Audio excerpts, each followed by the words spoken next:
Welcome to Scriptural Works, a podcast that engages Scripture in new and innovative ways to produce meaning for today's postmodern world.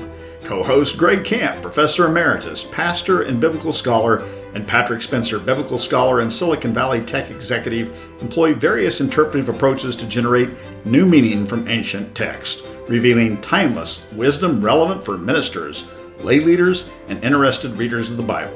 Get more podcast articles and other useful resources at scripturalworks.com.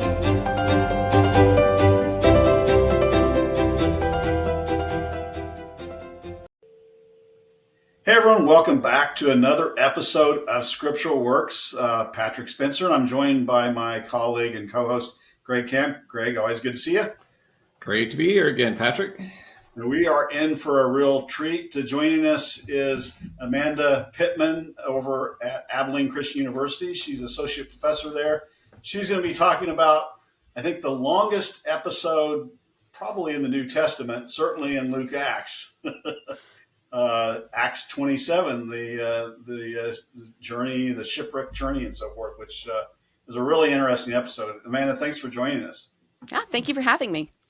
This is part of, just as a reminder to our listeners, our Luke Acts series, where we focus on various episodes in Luke Acts, particularly those where there's marginalized characters that appear and then disappear. And we kind of have that with the centurion, which Amanda will talk about later on in today's podcast. I'm curious for her take on his characterization compared to that of Paul and others in the scene. Before we get started, I want to do a introduction of Amanda in terms of who she is and what she does. She's, as I mentioned, associate professor in the Department of Bible and Missions and Ministry at Abilene Christian University. She earned a Bachelor's of Arts in Christian Ministry and a Master of Divinity from ACU. She holds a Doctorate of Theology in Christian Formation and New Testament. That's an interesting degree title from Duke Divinity School. She is a certified she's certified in reflective and faithful teaching from Duke University. Actually curious to hear what that's about.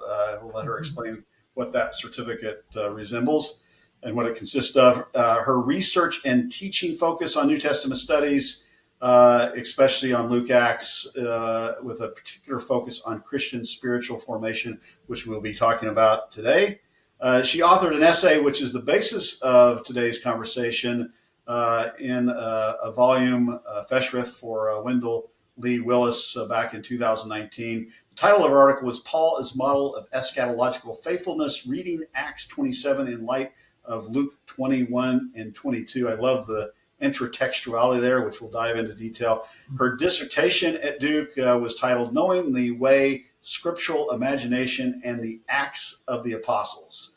And it includes a section, guess what, on the shipwreck in Acts 27. So it's going to be an exciting conversation. Before we do so, and if you sign up for one of these degrees, you probably will get a chance to study with Amanda, I suspect.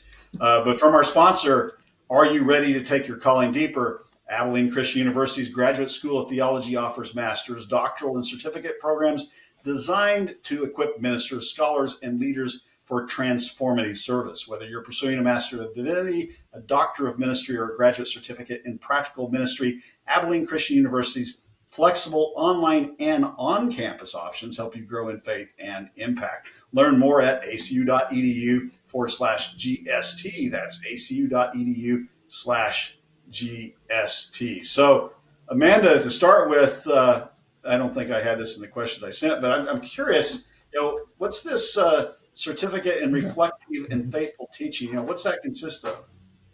So that certificate that I have on my CV from Duke is something that I was actually part of developing. So the Divinity School's doctoral program, the Doctor of Theology program, is where I have my degree from.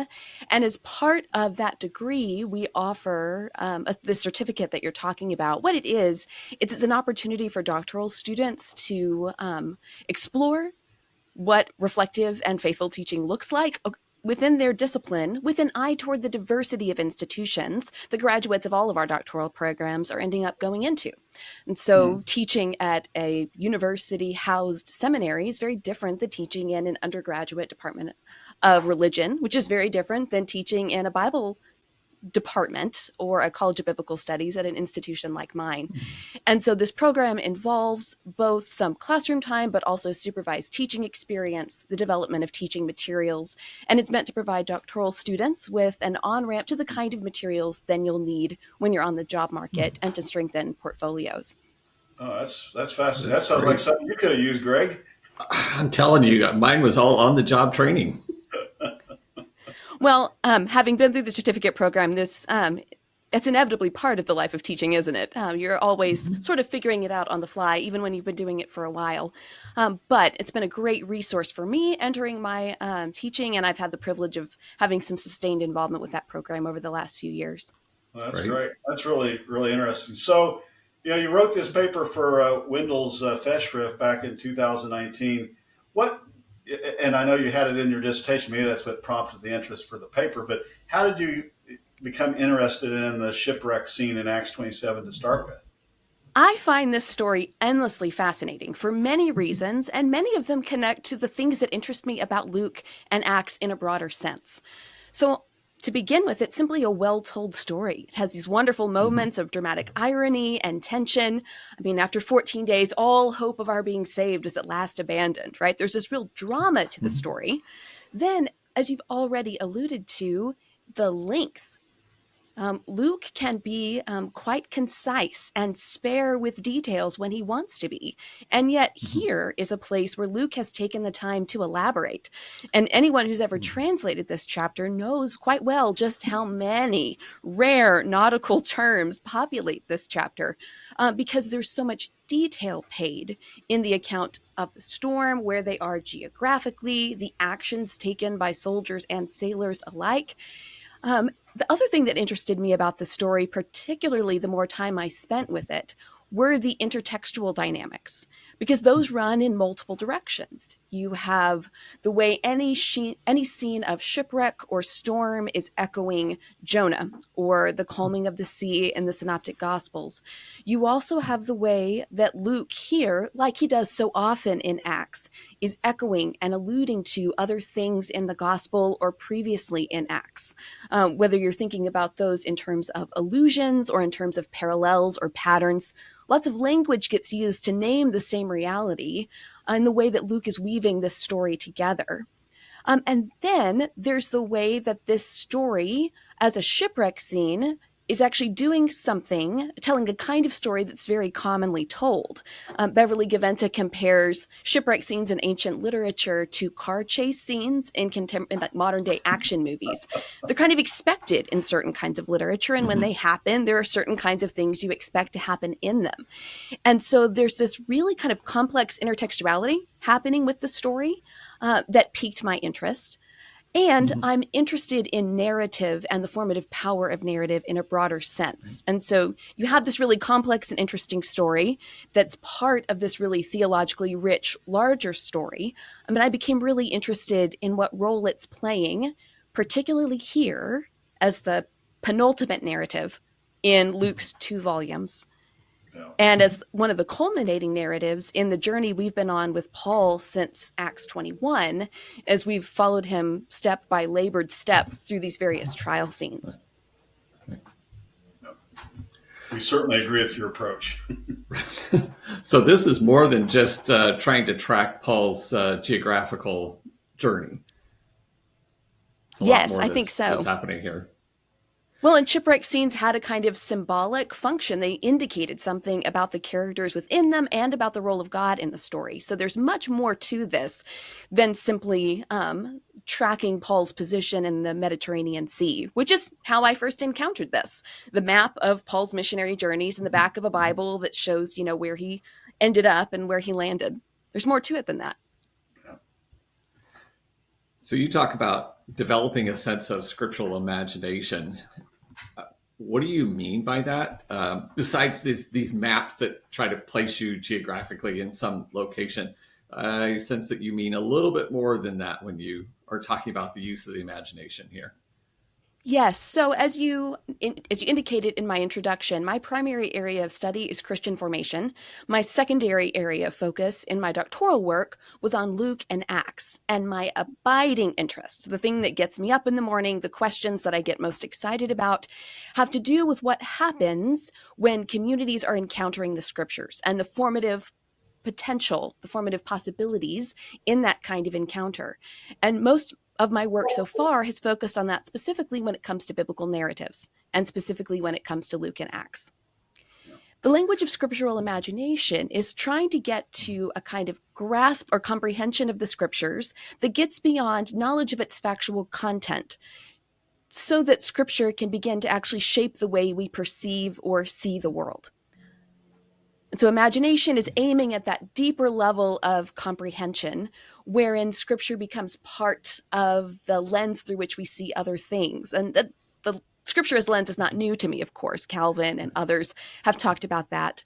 But my abiding curiosity is what it looks like for us to know scripture deeply and well, both its factual contents, but also the ways that scriptural narratives are trying to work on our understanding in more than one level. Sounds So we're like not our looking. studies on God armor at Berkeley, Greg. Yes. So we're not mining, I hate that use that term, but that's kind of what we did. Just mine the text for some teaching, moralism, instruction, but to be shaped by it in a different way. Yeah, so there's it's a great recent book by Matthew Mullins on this, but talks where he lays out our tendency, particularly in the West, is to be very information focused. Right? We tend to read a lot of things as instruction manuals, even when they are decidedly not instruction manuals. Our impulse is to read for proposition. It's to seek data or fact, when narratives are doing so much more than that. And so my curiosity is in what do we see when we lean into all the things that narratives can do. And I got really interested in what seemed to me to be two parallel conversations that were rarely talking to one another. So on the one hand, you have people doing pragmatic or reader-oriented literary analysis of the New Testament. People who were interested in its rhetorical function of narratives, people who were interested in character development, and in the way the development, the reader's task of developing a character in their reading of a text is also having an effect on the reader's own character. So there's lots of work in this pragmatic or reader-oriented approaches that's happening over here. And then on this side, you have theologians and practical theologians, of which I would count myself, philosophers, and even social scientists leaning into what narrative is and how it functions in the formation of understanding and identity. And there's tons of work over there, and that's been going on since kind of narrative turn in the 20th century. Mm-hmm. Mm-hmm. Where I got interested is what happens when we try to bring those two conversations together. Because folks over here in the field of biblical studies are talking about the rhetorical function of narratives, the function of narratives with regard to their readers. Folks over here are thinking about similar questions with regard to narrative. And I'm interested in what happens when we make those people talk to each other. Yeah. Which they often don't. Rarely do. Amanda, when we look at this text from a episode standpoint, narrative analysis, does it have like three sections? For our readers who are looking at it, how does it sort of play out from a narrative standpoint to sort of set the table for our subsequent conversation here? Yeah, so we can move through the story in stages, and I tend to break it out in my own thinking in terms of these moments of Paul's intervention in the scene. Mm-hmm. Right, so I'll start by setting us up where we are in the story, and then we'll kind of walk through how the story unfolds, and then we'll see what along the way we want to talk about as we go. So Acts 26, the previous chapter, ends. This is Paul has just given his largest defense speech. It's before Agrippa and Bernice. It's before Festus, and this kind of big crowd of Roman officials. He's been stalled in Caesarea for years. Mm-hmm. And so we have this, and he has now appealed to Caesar, which is partly why Festus has, invited Agrippa in, come see what you make of this. And he gives this final defense speech. And then at the end, Agrippa says to Festus, like, this guy could have been released if he hadn't appealed to Caesar, but Paul's destiny is set. And so Acts 27 begins by narrating some of the logistics of his move. Luke provides a travel narrative like he does other places. You're setting sail for Italy. You get the name of the cohort from which the centurion has come. You find out the names of people traveling with Paul. But our destination is Rome because Paul is headed to see Caesar. And Paul's first intervention in the story comes when we're told that a lot of time has been lost, and it's now quite late in the year. It's after the Day of Atonement. And so Paul advises here the captain and the centurion. And there's, which is a kind of a curious thing. Paul's a prisoner. He's under guard, and yet he is addressing the authority figures on the boat in order to advise them about what they should do. One of my favorite lines in Willie James Jennings' wonderful commentary on the book of Acts comes in this final section, and he talks about Paul as a desperate citizen who's going to press his rights of citizenship as far as they will go in order to thwart death and its agents. And I think about that Jennings' characterization of Paul in that way here, because his citizenship isn't stated in this passage like it is at some previous points, but Paul speaks to authority figures and gets heard. And sometimes he also gets ignored, but he has the capacity to address and offer advice, and Paul does. This first one is interesting because Paul warns them that if they continue on traveling, bad things are going to happen. Yeah. And so people wonder here, does Paul have some sort of special insight? Is Paul here being particularly prophetic? And I think that's possible. It wouldn't be the first time Paul said something along those lines.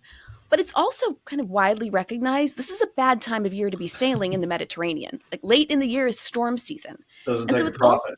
So it's also possible that that Paul is simply naming what's commonly known and hoping that common sense will override what might be prophet motives. Yeah. And in other ancient shipwreck scenes, there is a warning not to travel because of the weather, the time of year that's then ignored is actually a pretty common feature. And so much so that the fact that this happens basically guarantees that the next thing that's going to happen is a storm. Right. And then Paul's going to come and say, "I told you so." Yes, which he basically does. He does. He's like, I did warn you that this would happen. Now, in your paper, so you have I'm going to talk about Julius, I think, in a moment because I'm curious about his characterization where he doesn't listen to Paul, but then he does. And what does that mean from a characterization standpoint? But you have this echo.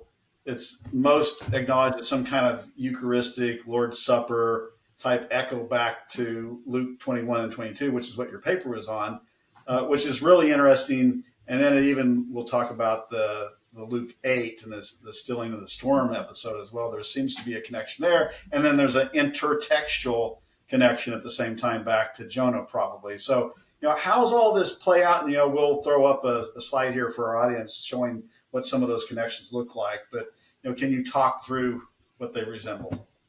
Yeah. So the intertextual connections, particularly to Luke 21 and 22, come in Paul's last intervention into the scene. So after the storm arises, they've gone 14 days. They have no hope. They've got no navigation.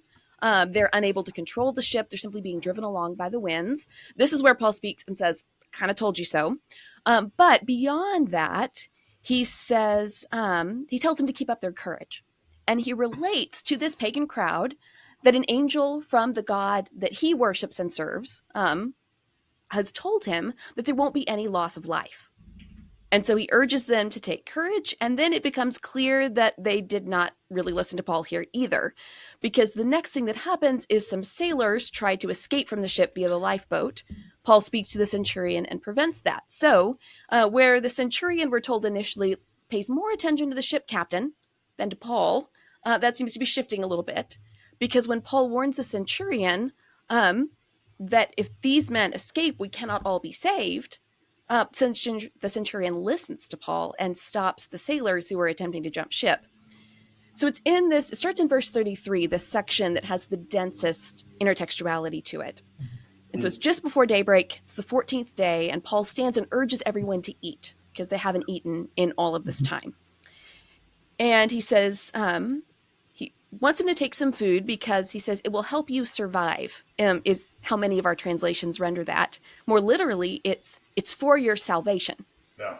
which is interesting language. Right. Maybe we can talk more about that before we're You done hear about too. that elsewhere in Luke Acts. Yeah.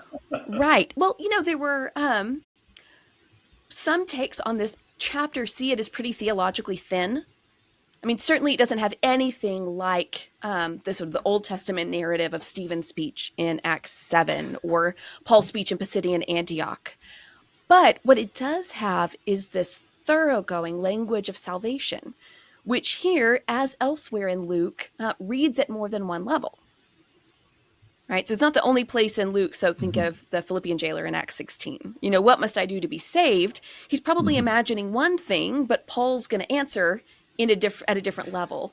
And so for salvation to operate in more than one way, to have in mind kind of material salvation or well-being, but also salvation according to God's broader purposes. I mean, we find that all over Luke and Acts. And I think that's happening here too. Yeah. So is that part of what transforms his instruction from just a pragmatic action, eat because you're going to need your strength, to something a little bit broader, a little sacramental witness? Yeah, so I've used this language of sacramental witness, and what I'm getting at there is the broader story that frames Paul's action. Right? So what is the story that gives you the reason for acting? Because that broader story, I think, is determinative here. So so Paul tells them that to take some food, it will help you survive. And he says, for none of you will lose a hair from your heads, right? Not a hair from your head is going to perish. And that almost with the exact same phrasing, there's some minor grammatical differences, but that has been said previously by Jesus in Luke 21. It's in the section of Luke 21 where Jesus is speaking to his disciples about the coming days of the Son of Man. And you've got different things interwoven there. You have some things of the coming day of the Son of Man, but also some closer in time things about the destruction of the temple. And particularly in Luke 21, a section where he speaks about the persecution that the Christians will face, right? How they're going to be handed over. And here he uses the same verb that he uses to describe Paul being handed over to the centurion. You're going to be persecuted by fathers and brothers. And it's the same language Paul uses to address the angry crowd in Jerusalem when he gives his speech when he's initially arrested. There's all these connections between how Jesus describes the coming persecution and then what Paul has actually experienced. And in that context, Jesus tells them, you will be hated by all because of my name, but not a hair of your head will perish. By your endurance, you will gain your souls. And so that's such a peculiar phrasing. It only appears twice, and the only other time is in Luke 21. And then Jesus goes on to give kind of the fourfold action regarding the bread. And this is the place, of course, where there's so much more debate, where after he'd said this, he took bread, he gave thanks, he broke it, and then he took it. And earlier, this is the second time Paul's told everyone to take courage. And the first time, it seems that they were unmoved by Paul's recommendation of his God and what his God was going to do. But upon seeing him take it, that's when people are moved to take food for themselves. And so there's something that seems to be more compelling about Paul's actions paired with his words than just his words alone. But this fourfold sequence, which echoes all these other critical places, and particularly in the Gospel of Luke. It's not anywhere else in the book of Acts, but we see it in Emmaus in Luke 24, the very similar sequence. We see it principally in the Eucharist in Luke 22. Right.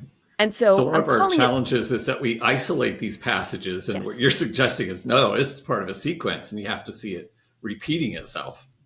Yeah, this is one of the places I think where you see such interpretive payoff for reading Luke and Acts as two parts of an unfolding narrative. You take the hyphen out and so forth, you still have all Acts is written with Luke in front of him or her, depending on the circumstances, right? It certainly guides, and you can read Acts in and of itself, but when you do so separate and apart from Luke, you lose meaning. And this is one of many examples. I believe that's the case. Yeah. No, no. And reading his whole narratives, not just Acts, as you say, Luke Acts, and not just pericopes. How many sermons are cut down to just that one short little passage? Yeah, And unfortunately. there's this much bigger payoff. Which Becomes is a really long challenging. sermon. Yeah, that's challenging when it comes to Luke and Acts, because you're talking about the fourth of the New Testament's real estate. It's one thing to talk about, reading Philippians 2:5 through 11 in the context of Philippians. Luke gives you a lot more text to work with. But and this is, I think, too, is a place where our tendency to read for data reduces down some of this kind of narrative complexity, because you don't need the broader story if all you need from Acts 27 is a kind of singular principle for application. Yeah. But to live and more fully in the world of the story, to hear what it's doing, to see its connections, you've got to have a sense of the whole. Narrative is transformative. You're absolutely Yeah. right.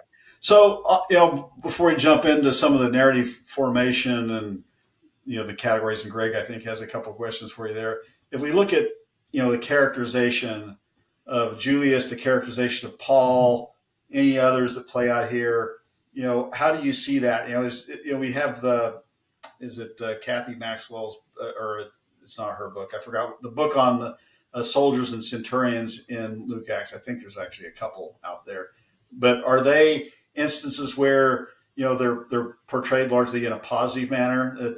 His actions here certainly are in contradistinction to what you typically would stereotype expect of a centurion. Right? They're brutish, they're violent.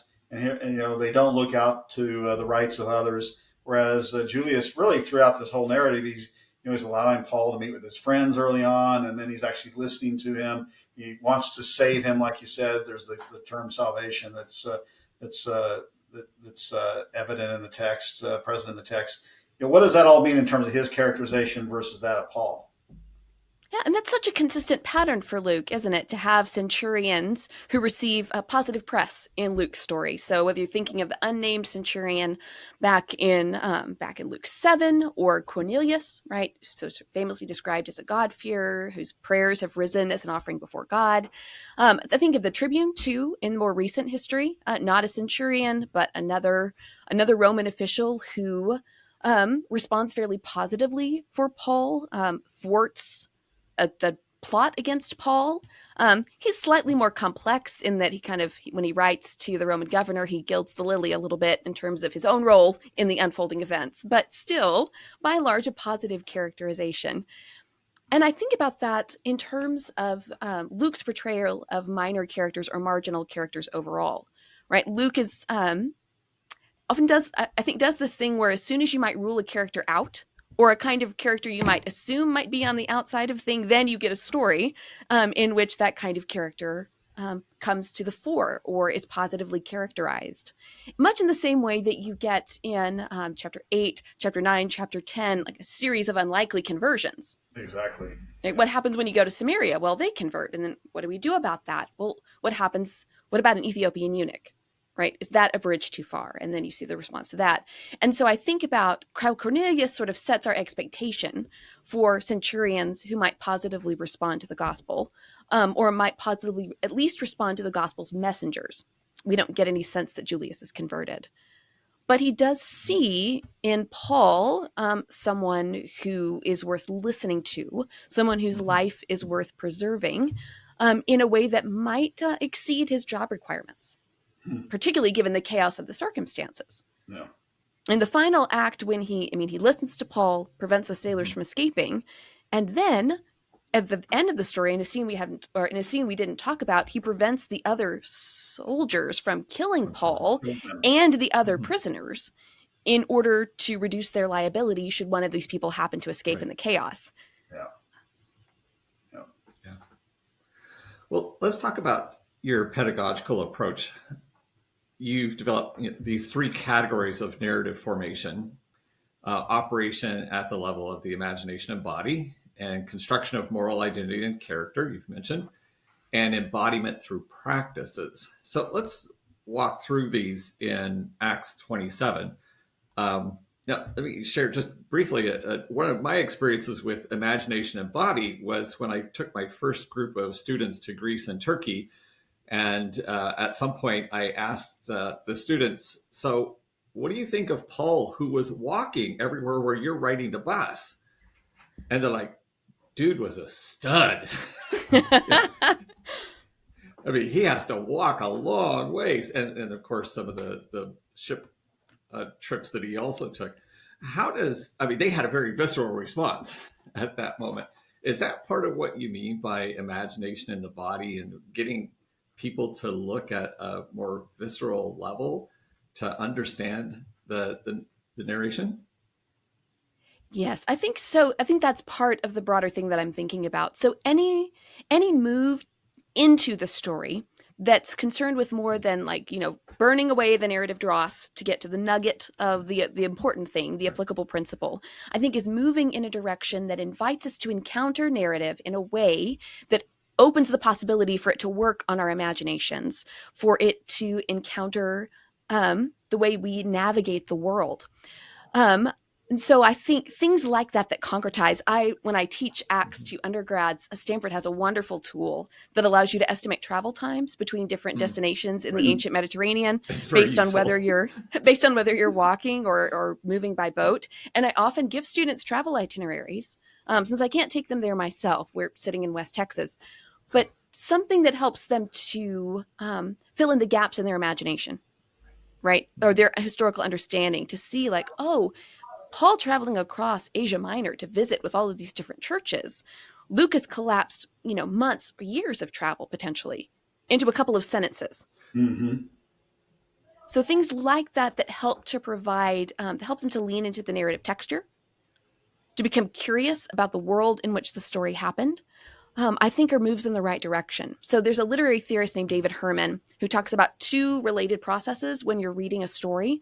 One is worlding the story. And that's the work our brains do to construct as best we can, based on the details provided and our other knowledge, the world within the story. And so things like that kind of attention, and if you can do it on site, more's the better, but ways to help students attend very carefully to what's being said, to think about the postures and practices and concrete realities that a story is assuming and describing, I think are moves to helping us world the story more complexly and therefore to understand it more fully. Well, this story is certainly full of something that students from West Texas are not going to experience out the desperation of a shipwreck and going hungry. Well, they might know the going hungry part. The torrents, although you do get some torrential rain out there. And then the wind is probably the greater point of connection here in West Texas, the sense of being buffeted by powerful winds. I think that part we might get. Exactly. Yeah, and the ferocity of the storm, certainly in the Mediterranean, one doesn't understand what those look like until you actually are there. I remember flying into Malta, of all places, and I flew in the day after a bunch of the team members flew in there, and they flew in the middle of one of those storms.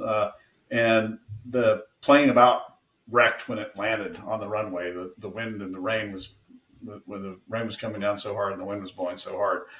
Thankfully, I came in the day after, so I didn't have any tales to regale them with at the time. so, Amanda, Greg and I have spent a lot of time with read response criticism. You have as well. Back when we were doing our doctoral studies, it was Easer and Fish and others. It's evolved a bit, and there's some interesting nuances now that look at the affective cognitive components of read response criticism, in addition to the more narrative, how do you process narrative, and, it's sort of a sequential flow of processing information. Now it's looking at that affective cognitive element. How does, what does that look like? And moreover, how does that maybe impact how we read this particular text about the shipwreck? Yeah, so it's a great question. I'm thinking about the work of Michael Beth Dinkler as one example of someone whose work whose recent work has leaned that direction, and has been very helpful to me. So I think there's different views of how emotions work, right? And a cognitive view of emotions suggests that what we know to be true shapes how we feel, that those things are complexly interrelated, and that's badly simplifying a really complex discussion. But there does seem to be a sense in which, within Luke's narrative in particular, your emotional response to circumstances is based on what you understand the circumstances to be. And so you can think about this in a couple of places. One, there's that moment in Luke 10 where Jesus says, they come back from, there's the sort of sending of the 72, and they say, like, Lord, even the demons submitted to us in your name. And Jesus says, sort of good, but don't rejoice in that. Rejoice that your names are written in the book of heaven. And so there's a redirection of emotion based on a claim about what's really important or what's really true. And so there's something about the way Luke narrates affective responses to circumstances that's tied to the broader claims about what's happening here. And this is where I think that intertextuality becomes really interesting in the characterization of Paul. Because what is it that Paul assumes to be true that makes it possible for Paul who was certainly afraid? Like, I don't think there's a way to reasonably imagine that this situation is not petrifying. And yet Paul remains a person who can call others to take courage and who can take concrete action in the world based out of a kind of conviction about what God's salvation will accomplish. And so when I think about the affective dimensions of the story, I'm often thinking about them both in what he's calling for, right? In the descriptions of their experience, and how he's calling them to take heart. I think the King James says, be of good cheer, which is that's an affect-laden language, right? To take heart, to be of good cheer. But Paul's capacity to do that is based in a set of deep underlying operating assumptions for Paul. Right. Yeah, interesting. It strikes me that affective side really helps the frightened posture that everybody would have, as you say, the absolutely terrified moment. But then Paul's stability within that, it really helps to heighten his moral identity. He can handle this when everybody else is, the sailors are going to jump ship. But then he takes time to share this meal with them, eat, he breaks the bread. There's a kind of calmness there. He says, don't be afraid. I'm going to go before Caesar, which is kind of ironic, isn't it? I was reading it last night. I thought that's a very ironic statement. Don't be afraid of this shipwreck. I'm going to go to front of Caesar, which he should be afraid of that, but he's actually looking forward to it. So, to Greg's point, it really is a interesting commentary on his character in many ways. Well, all three of your interpretive approaches, the imagination, the moral identity, embodied practices, they're all coming together to really help this passage come alive in a greater way for the reader if they can unpack each of those pieces. I think that's been true for me in thinking about what all is happening in this portrayal of Paul, and what's the rhetorical effect of this for the reader. To put it one place, why is Luke spending so much time when we know Luke can be very concise? So this is a deliberate choice on Luke's part to spend so much time with this scene, which makes me curious. So what is it about this portrayal of Paul or the function of this scene that is, how is that functioning for the reader of this story in their own circumstances? And then how might it function for us? Right. So say a bit more about why you think this, not only because it's coming at the end where Paul has to go to Rome, obviously you can't have the shipwreck before then, but this is really coming at the climactic end of this whole 2-volume work of Luke's. How does this shipwreck pull this story arc together and drive it forward like the winds in the story? Some of the journey motifs that we've been seeing, what's happening in this 2-volume work that this is lengthened so much, do you think? Yeah, so there's so many elements of the story, even going back to Luke 1 and 2, that are present here. So there are things about God's salvation, the universality of God's salvation that are named early on in like Luke chapter 1 and Luke chapter 2 that are being echoed here, not to mention places. So the story ends with, and so it was that all were brought safely to land.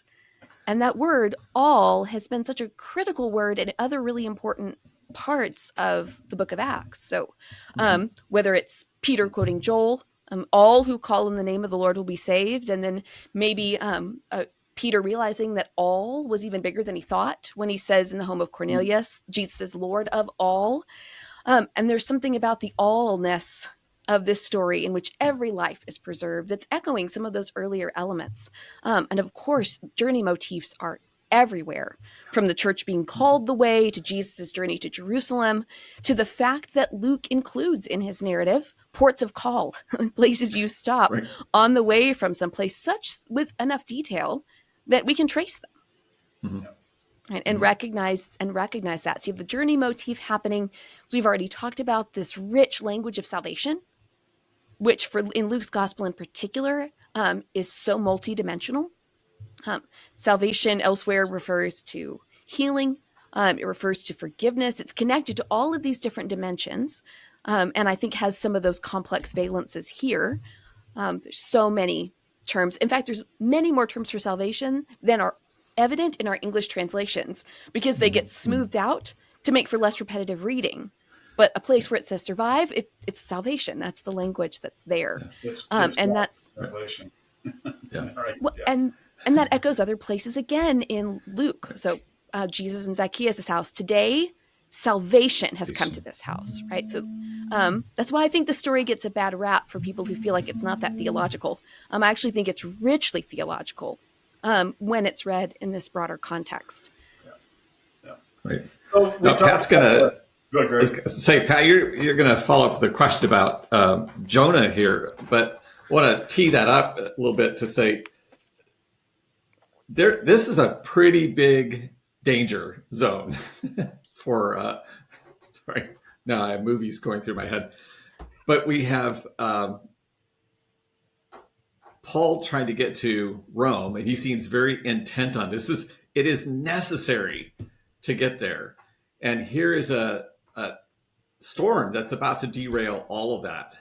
How is this necessary theology, the day theology, the Greek word for it, driving this forward? And as Pat will follow up with how that might take us to Jonah, but is necessary part of Luke's narrative? Things happen because they're necessary to happen. Yeah, so the function of that word, day, must, or it is necessary, as part of evoking God's plan or purposes as they're unfolding in the story. And so thinking about some of the landmark works on the plan of God in Luke and Acts are in my mind here, but I'm thinking about the overriding aim of Paul ending up in Rome. It's not just that Paul can end up in Rome, it's that he must. And that mustness, that's something that's tied to the divine plan, is communicated by the words of the angel here, but also back in Acts 23:11, where after Paul's appearance before the council in Jerusalem, the Lord Jesus stands near to him and tells him to have courage, because just as you've testified here, you must also testify before me in Rome. And so Paul has such a clear sense of God's purposes at work in what's happening. And that God's purposes are indefatigable. God's purposes can exist throughout circumstances that seem ultimately to thwart it. And again, that's a thing we've seen so often in the book of Acts. So if you think about the words of Gamaliel in Acts 5, when they're deliberating about what they're going to do about the Christians, and whether you read Gamaliel as sympathetic to the Christians or just deeply pragmatic. And he says, well, remember this guy who came and had a following, but it went away. Let's leave it alone, because if it's not from God, it'll go away. But if it is from God, we don't want to be found to be God fighters, theomakoi. Yeah. And of course, as the story unfolds, it's clear that God is on the side of this, and therefore it can't be stopped. Yeah. So I think that's an element that's happening here too, was that something catastrophic and historically deadly, this shipwreck at sea, it too is not a thing that can ultimately thwart God's purposes. And that kind of goes back to the Lucan travelogue at the same time, right? That has ongoing, it's going to happen. It takes forever to get there, just like it takes forever to get this story in Acts 27. But it's a march towards the inevitable, right? Jesus is necessary, is going to Jerusalem. Speaking of Luke, Greg already set this up. You have the stilling of the storm, which a number of scholars have tied some intertextual connotations, not only here, but in Mark's gospel as well, and Matthew for that matter. It's shorter here, which is interesting. There's some details from Mark that are left out here.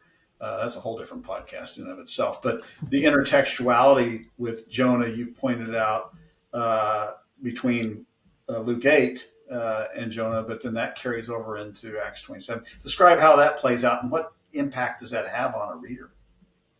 Yeah, so there's some interesting differences as well as some interesting resonances between Jonah and Paul here. Probably the most obvious and influential difference is the fact that the storm is specifically punitive in Jonah, right? There's that element to it, and the fact that Jonah, when told to go this way, has gone as far this other direction as he can possibly go.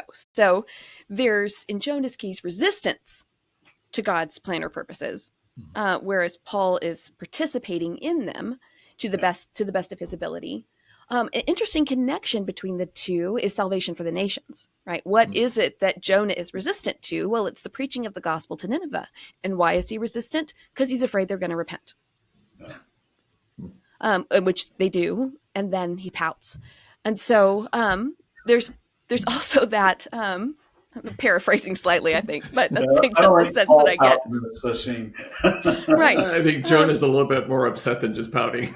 Yeah, probably so. But there's this, that possibility of the nations repenting and the response to that. I mean, that obviously such a part of the story. But again, Luke's been talking about that since the beginning. Like Simeon's song of praise to Mary and Joseph on meeting infant Jesus, a light for revelation to the Gentiles.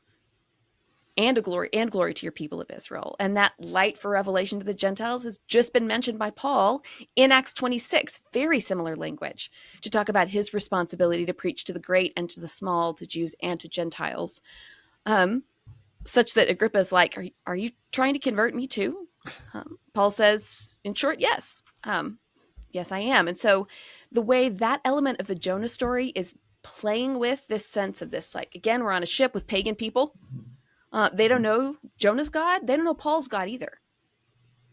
And yet that God is working for salvation for people who are sometimes outside the bounds of the expected categories. I think that's a really compelling point of interaction. Yeah, interesting. Paul is almost a reverse Jonah. Yeah. In the sense that he's trying to get there. And Jesus as well in Luke 8, right? They're the antithesis to Jonah in many ways. Well, the other intertextual connection with the Old Testament that I think all of these are picking up on is the characterization of God in places like the Psalms as the one who controls the winds and the waves. So whether that's in the reaction rather of the disciples, who is this that even the winds and the waves obey him, is echoing language from the Psalms in which this God, the God of Israel, is in control even over the forces of chaos. Right. Amanda, you argue that Acts 27 demonstrates how ordinary practices can carry theological weight within a crisis situation. Can you help us see how Luke's readers or listeners might have connected this shipwreck with some of their own experiences of persecutions and displacement? They may not have all experienced something at sea, but certainly they had other kinds of issues going on. Yeah, I appreciate this question. I think a lot about the embodied practices in the stories of Luke and Acts. That's part of my interest in this holistic way of reading biblical narratives, but also because I think the practices become sort of theological loci that help us see something about what discipleship means. And we get to see in the way Luke tells these two volumes, the way that they have their roots in the story and teaching of Jesus, but then come to these different kinds of expression in the story of the church. And so to the extent that this story is evoking scenes of hospitality, practices of table fellowship, rich theme throughout both Luke and Acts, but also a very concrete and embodied kind of practice. You have to eat something around a table with other people. And famously in places like Luke 10 or Acts 10 and Acts 11 in particular, they don't seem particularly upset that Peter baptized the Gentiles, but they're very concerned that he ate with them. Yeah. And so there's the sort of concrete practice of eating, which in this scene with that sequence is evoking all these other scenes of table fellowship, I think is pointing to the fact that something as ordinary as our practices of dining, the way we share food, can be a representation of the broader story of the gospel in a concrete moment or situation. Yeah. And I think whether Luke's readers in the first century and second century had all the same experiences of precarity or terror or displacement that we're describing here, I think whether they've personally had those experiences or not, I think the narrative in this inclusion of this practice of a kind of alternative practice of table fellowship, or at least an unexpected one, given the context, can still point to the potentiality for a practice like that to have broader significance, to convey a broader kind of confidence when it's understood when it's conducted by someone who's framing it in terms of this broader story that they live in. Interesting. Right. Now, staying on the theme of practical application, Amanda, you note in your article that religious narratives can influence how we interpret current events. They should, right? We use those to interpret our life events. This is one where violence. I think you talk about it. It might seem like the only solution to conflict. How, in the case of Acts 27, does that have an impact on how we might view that today? Yeah, so this is one of the, I'll use one ancient parallel. It's a shipwreck scene, Leucippe and Cleitophon, where there's a shipwreck scene that has most of the same dynamics that biblical scholars who've done a lot of this comparative work see as part of kind of the standard features of a shipwreck scene. So a warning that's ignored, cargo that's thrown overboard, attempts to escape, and then where our story most departs from the pattern, sort of violent death at sea, and then the vindication of the hero, like the person who survives, that's who's vindicated. Yeah. So in this particular shipwreck scene I'm thinking of, it ends with like all their friends have been swept away, but the lovers are still there, right? They've prayed to Poseidon, they're preserved, and so they're vindicated. They continue on in the story.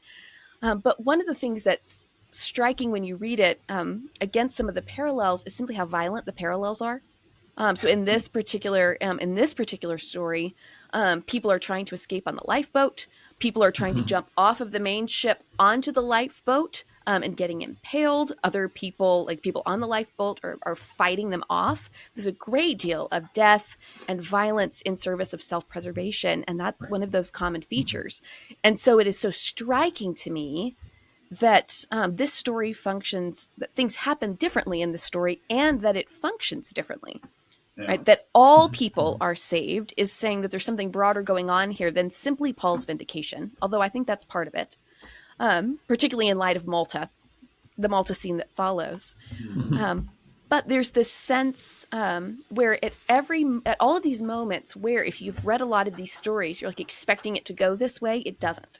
When the sailors try to escape, it's prevented. When the soldiers try to kill Paul and the other prisoners, it's prevented.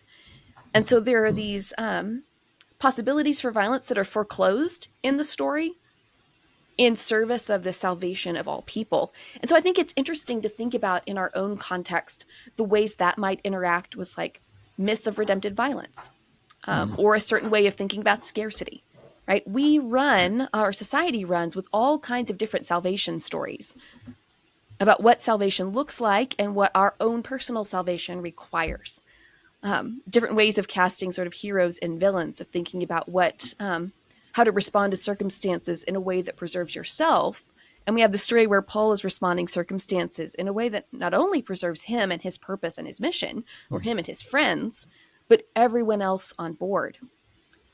There's Dennis MacDonald in his study looking at kind of Homer and that kind of intertextuality uses a language in that book where he talks about mythomachia, right? The contest of competing stories.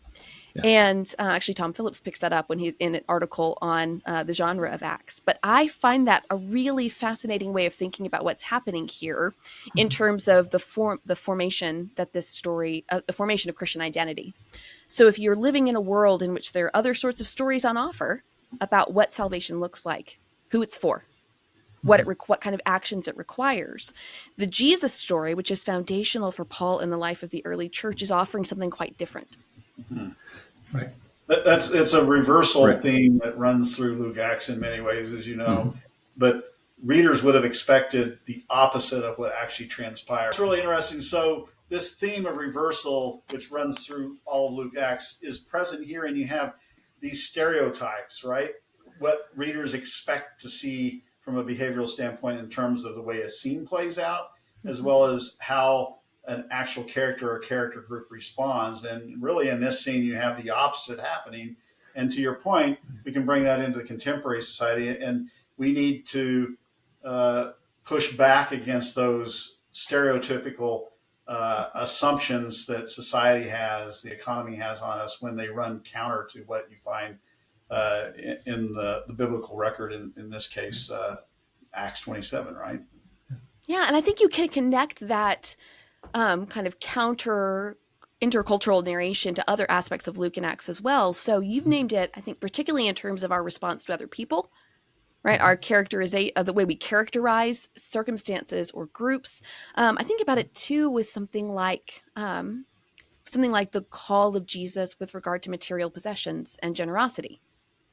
Right. To live out the way of Jesus in that particular way requires depending on God's provision, like living in confidence in a story in which God provides what you need, in which Jesus can say, "Don't be afraid, little flock. Your Father is pleased to give you the kingdom." And the outcome of that lack of fear is that you can sell your possessions and give to the poor.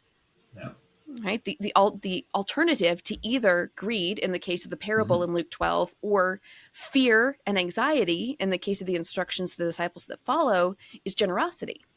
But to live into that generosity, to inhabit that practice that Jesus both embodied but calls us to, requires learning to live with a different set of operating assumptions about the world than in either a modern consumerist myth or one driven by certain views of scarcity and antagonism.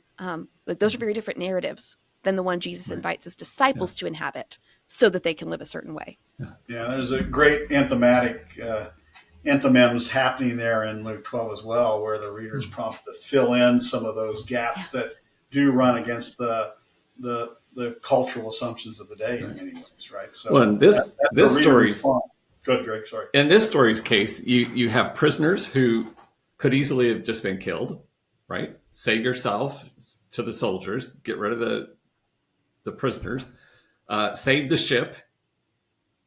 This is my economic strength here, is the ship and its cargo. No, all those things are gone by the end, but the people are still alive.